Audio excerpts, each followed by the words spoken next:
Hola muchachos, buenos días, ¿qué tal? ¿Cómo están? Bienvenidos a nuestra clase de Historia de Venezuela. El día de hoy vamos con un nuevo tema que son las problemáticas de la Venezuela de 1830, es decir, cuáles son las problemáticas de la Venezuela como nación, de la Venezuela republicana, de este nuevo proceso histórico que estamos viviendo, donde se empieza a conformar lo que se conoce ya como la nación venezolana y lo que se va a conocer de ahora en adelante como Venezuela. Entonces vamos a ver las problemáticas de estos primeros años de la Venezuela republicana, cómo se fue conformando la república, pero también cuáles fueron esos principales problemas, esos principales inconvenientes que se tuvieron en 1830 cuando Venezuela apenas estaba naciendo como nación.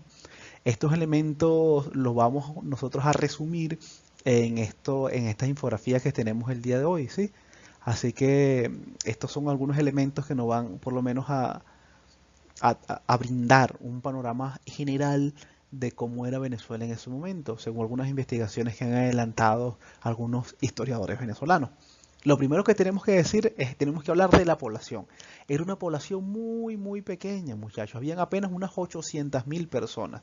Es decir, es una población extremadamente chiquita, ¿sí? Es extremadamente chiquita porque en Venezuela había, la extensión del territorio venezolano para ese momento eran 1 millón de kilómetros cuadrados. Es decir, aproximadamente había un venezolano, menos de un venezolano por cada kilómetro cuadrado. Es decir, un país prácticamente despoblado. Lo segundo que nosotros tenemos que decir es que Caracas vivía unas 50.000 personas, así que era una región, si bien era la capital de la nueva nación, era también una región, digamos, con pocos habitantes. Y Venezuela después de la guerra quedó, bueno, casi deshabitada, este, con una población sumamente pequeña para la gran cantidad de territorios que vamos a tener. Esta problemática siguió y no se acomodó, ya ha entrado bien el siglo XX, luego en otras materias lo vamos a observar más detalladamente, pero después de la guerra quedamos nosotros bien malogrados.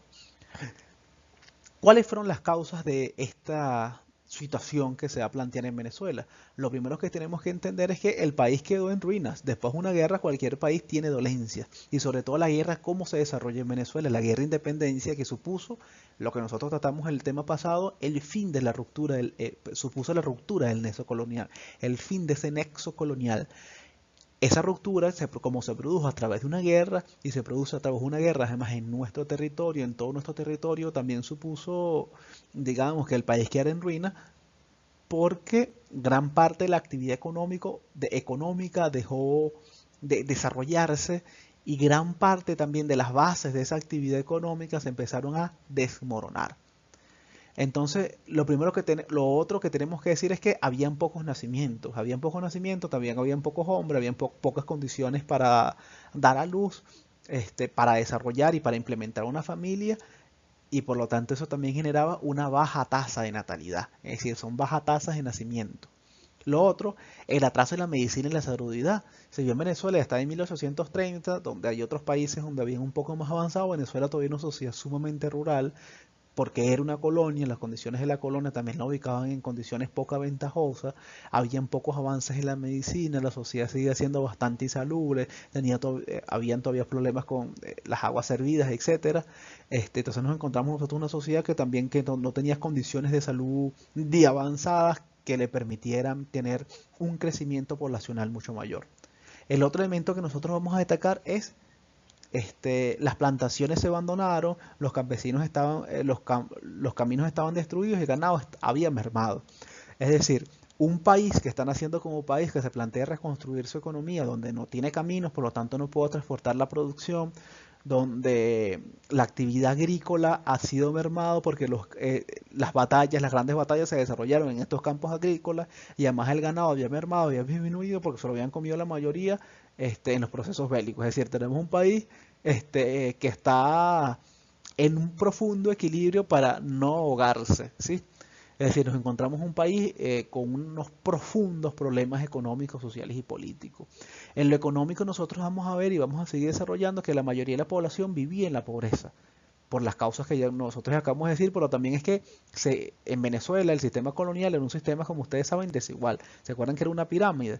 Y esas desigualdades se mantuvieron, esa pobreza también se desarrolló mucho más, pero también se acentuó. La deuda externa de Venezuela, miren, eran 34 millones de pesos. Eso es lo que debíamos, ¿sí? Y anualmente nosotros nos ingresaban apenas 1.5 millones de pesos, es decir, teníamos que pagar durante más de 30 años todo el ingreso nacional para poder pagar la deuda de la Gran Colombia. Ustedes saben que cuando Venezuela se conformó, se separó de la Gran Colombia, bueno, tuvieron la separación implicaba independencia, pero también implicaba la separación de la deuda de estos países, porque Venezuela pidió mucho dinero prestado para este proceso de independencia y a Venezuela quedaron 34 millones de bolívares con un ingreso apenas de 1.5 millones. Es decir, éramos un país no simplemente que estaba en ruinas, sino también que estaba arruinado, perdón, que estaba endeudado. Ahora, en este nuevo proceso, las medidas que se tomaron desde el Estado Nacional fue la reconstrucción de la hacienda, es decir, la reconstrucción de la actividad agrícola y favorecer el cultivo del cacao y el café, porque eran cultivos que por lo menos hasta 1830 iban en aumento, ¿sí? Eran cultivos que eran muy rentables para ese momento.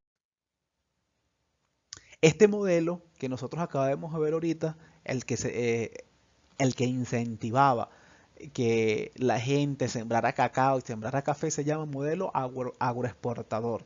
Y se llama un modelo agroexportador porque esa actividad económica, es decir, ese cacao y ese café no se iba a quedar para el consumo de Venezuela, sino tenía el objetivo de ser exportado, fundamentalmente a Europa. Este modelo agroexportador tenía algunas características, aparte de las que nosotros acabamos de nombrar. Otra de sus características fundamentales era que la producción se concentraba en la hacienda.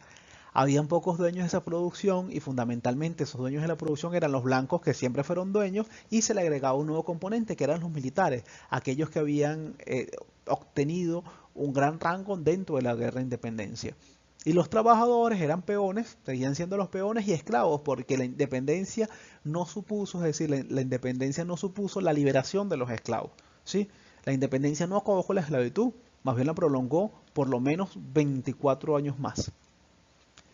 Las casas comerciales. Las casas comerciales eran como una especie de banco, ¿verdad? Que le permitían a estos hacendados y que le permitía al Estado obtener recursos para la producción, ¿sí? Y estas casas eran los Bultos, eran los apellidos de la familia, los Bulton, los Colter, los Proper, los Benedetti, y esta gente prestaba dinero y se le pagaba con especies, es decir, se le pagaba con producción. Si yo sembré 1000 hectáreas de cacao, te tengo que dar a ti 50 hectáreas, ¿ok? Y esto también, aunque, bueno, obviamente esta gente proporcionó el dinero, también proporcionó el dinero para que los hacendados pudieran producir, también significaba en una de otra forma también una estocada a la producción, porque mucha de la producción se tenía que ir a pagar la deuda que se debía, ¿verdad?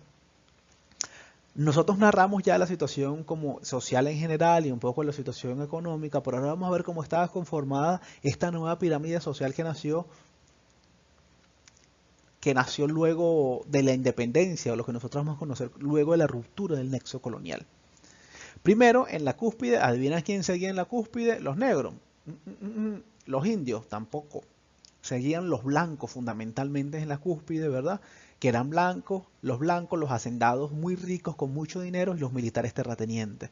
Es decir, a este pequeño grupo social se le empezó a unir a un nuevo componente que eran los militares terratenientes, donde estaba, por ejemplo, el presidente de Venezuela para 1830, que era José Antonio Páez. Luego tenemos que en este segundo estrato van a estar los pardos, los artesanos, que son artesanos, comerciantes y pequeños trabajadores independientes. Y en el último vas a tener los campesinos y a los negros nuevamente, ¿ok? Pero a diferencia del modelo social que planteaba la colonia, que era un modelo muy rígido, ¿verdad? Recuerden que los pardos no podían tener en la posición donde estaban los blancos, etcétera, que era un modelo poco dinámico, muy rígido. Este nuevo modelo social era un modelo mucho más dinámico, ¿sí?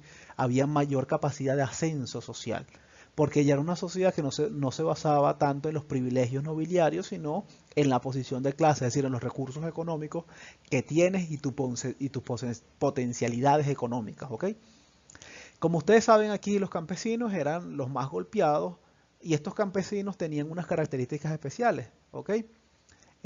Primero, trabajaban tierras ajenas, es decir, no se socializó la tierra.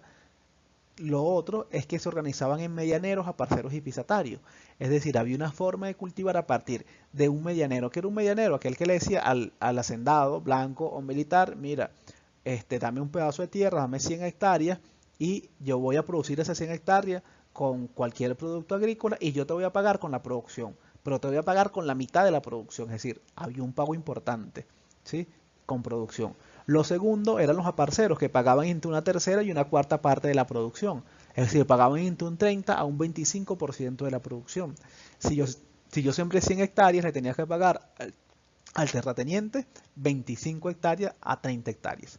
Y por último nos encontramos con los pisatarios que llegaban a un acuerdo, posiblemente un acuerdo monetario, para pagar el derecho de usufructuar ese terreno, no importa la cantidad de ganancia que te daba. Siempre había como un pago fijo.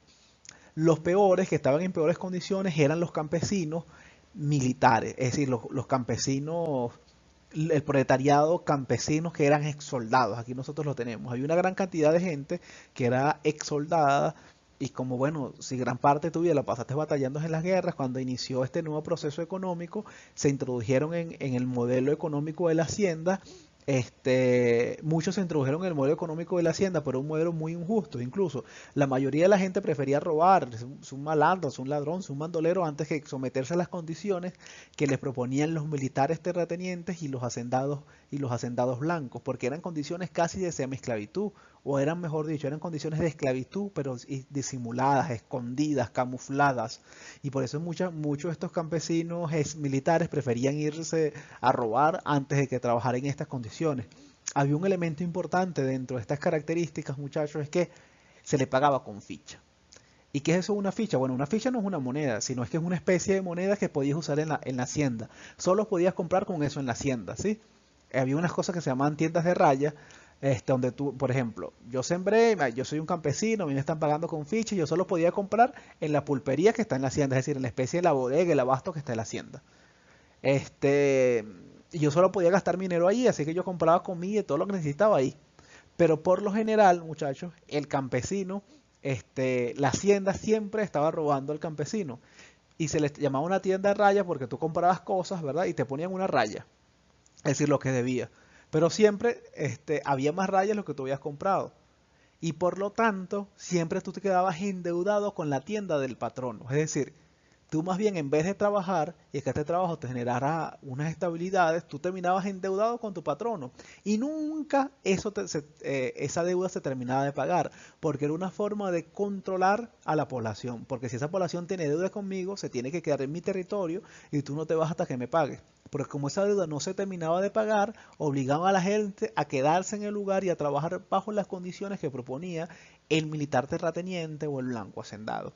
Esta es un poco la situación y un poco las problemáticas que se presentan a Venezuela al iniciar en 1830. Hay otras temáticas que obviamente vamos a analizar dentro del mismo tema, que tiene que ver con la configuración política, con el nacimiento de eso que se conoce como el caudillismo, etcétera. Pero en términos generales, esas son las situaciones económicas y sociales de la Venezuela de 1830. Espero hayan comprendido la clase. Si tienen dudas, pregúntenme o vean el video de nuevo. Así que un abrazo a todos.